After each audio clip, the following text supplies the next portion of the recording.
વિકસિત ભારત સંકલ્પ યાત્રા અમદાવાદ જિલ્લો છે ત્યારે સાણંદ તાલુકાના સનાથલ ખાતે વિકસિત ભારત સંકલ્પ યાત્રાનો શુભારંભ થઈ ચૂક્યો છે।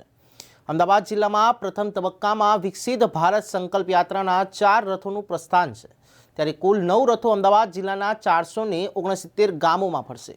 સાણંદના સનાથલ વિરમગામના જખવાડા, ધોળકાના બદરખા અને ધંધુકાના આકરોદ ખાતેથી શરૂ થઈ વિકસિત ભારત સંકલ્પ યાત્રા નીકળશે।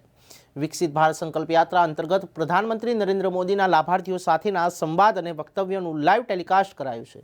સાણંદના સનાથલ ખાતે અગ્ર સચિવ મુકેશ કુમાર, સાણંદના ધારાસભ્ય કનુ પટેલ, જિલ્લા કલેક્ટર પ્રવીણ ડીકે, જિલ્લા વિકાસ અધિકારી મેહુલ દવેની પ્રોત્સાહક ઉપસ્થિતિમાં વિકસિત ભારત સંકલ્પ યાત્રાનો જિલ્લા વ્યાપી પ્રારંભ થશે।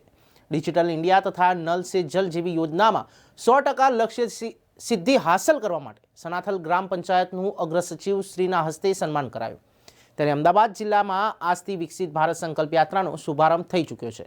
સતત સનાથન, સાણંદ, વિરમગામ, જખવાડા, ધોળકાના બદરખા અને ધંધુકાના આકરુ ખાતેથી વિકસિત ભારત સંકલ્પ યાત્રાના 4 રથોનું પ્રસ્થાન કરવામાં આવ્યું।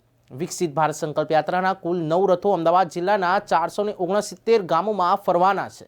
ત્યારે સાણંદના સનાથલ ખાતે ઉચ્ચ અને ટેકનિકલ શિક્ષણ વિભાગના અગ્ર સચિવ મુકેશ કુમાર, સાણંદના ધારાસભ્ય કનુ પટેલ, અમદાવાદ જિલ્લા પંચાયતના પ્રમુખ શ્રીમતી કંચનબા વાઘેલા, સાણંદ તાલુકા પંચાયતના પ્રમુખ શ્રીમતી વસંતબા વાઘેલા, જિલ્લા કલેક્ટર પ્રવીણ ડીકે, જિલ્લા વિકાસ અધિકારી મેહુલ દવે વગેરે મહાન અનુભવો પ્રોત્સાહક ઉપસ્થિતિમાં વિકસિત ભારત સંકલ્પ યાત્રાનો પ્રારંભ કરાયો હતો।